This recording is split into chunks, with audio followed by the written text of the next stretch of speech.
कहानी एक ऐसे घर से जहां शादी का माहौल है, लेकिन टेंशन और शांति इतनी कि शादी का घर किसी जंग के मैदान जैसा दिख रहा था।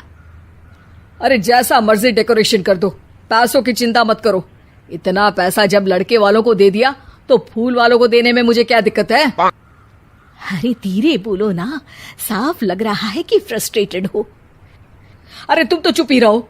एक बेटी संभाल नहीं पाई। सारा दिन मैं काम पर जाता था, सोचता था घर पर बच्चों को अच्छे से संस्कार मिल रहे होंगे, लेकिन नहीं, मैडम को तो अपनी किटी और फैशन से फुर्सत मिले तब ना। माँ चुपचाप वहां से चली जाती है।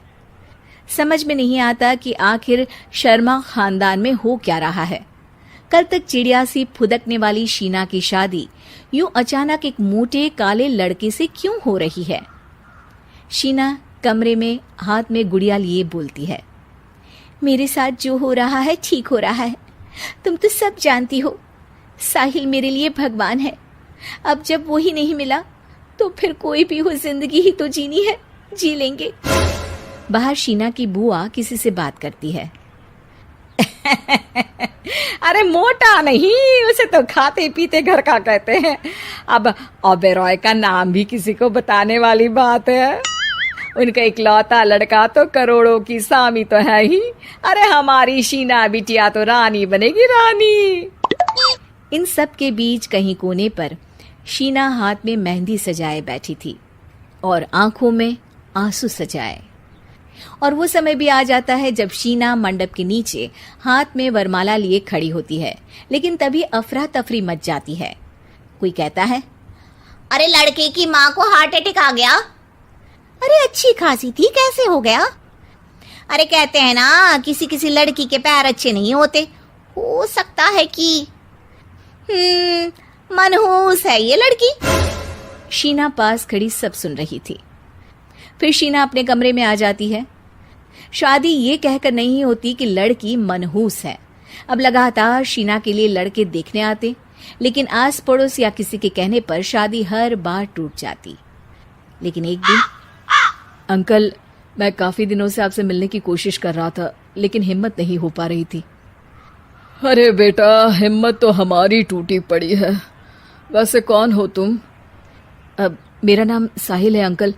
मैं शीना से प्यार करता हूँ और उसी से शादी करना चाहता हूँ। अरे अब तो किस जात के हो ये भी मायने नहीं रखता। बेटा, मेरी बेटी मनहूस है, ये सब कहते हैं कि इसीलिए उसकी शादी नहीं हो पा रही। अगर तुम शादी करने को तैयार हो तो ठीक है। शीना की शादी साहिल से हो जाती है। अगले दिन साहिल की माँ का देहांत हो जाता है और एक बार फिर लोग शीना को अपशकुनी कहने लगते हैं। अरे खा गई दीदी को ये। अरे क्या जरूरत थी साहिल किसी मनहूस को घर लाने की? पर बुआ, माँ की तो तबीयत पिछले कई साल से खराब थी। डॉक्टर्स ने जवाब दे दिया था। क्या पता ये भी उनका सौभाग्य हो कि वो बहू का मुंह देख पाई। अरे बहू का मुंह देख पाई, या ये कह लो कि बहू का मुंह देखते ही स्वर्ग लोक सिधार गई। खैर, हमें क्या, घर तुम्हारा है, हम तो चले।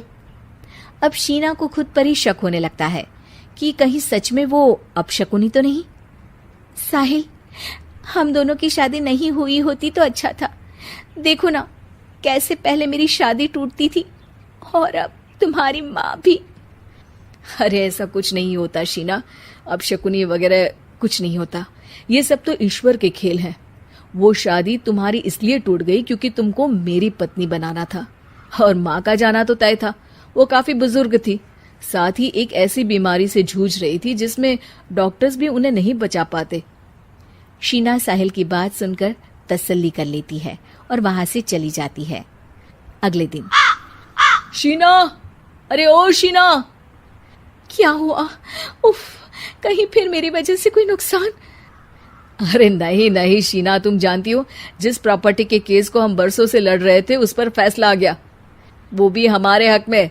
अब हम करोड़पति हो गए शीना। शीना शांत रहती है। अरे क्या हुआ?